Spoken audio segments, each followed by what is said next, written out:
In this video series, we will complete a Revit structural project in small, easy steps. Please subscribe our channel for future updates. In our previous video, we have created beams.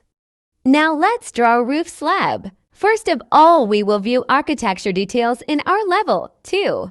Type VG to view visibility graphics override screen. From Revit link tab, check on Revit architecture file. Our Revit link is now visible. We have to draw our structural slab aligned to architectural slab. Now go to Structure ribbon and click on Floor button. In the Properties panel, we will choose Concrete 6-inch slab. Now we will change Draw option from line to rectangle.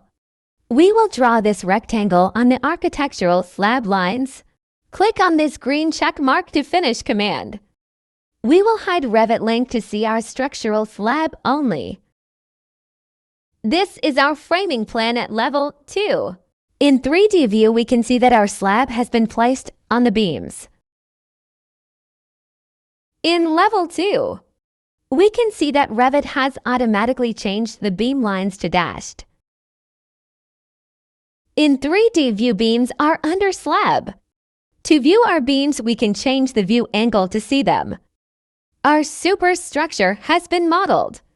In our next video, we will draw footings. What do you think about the video?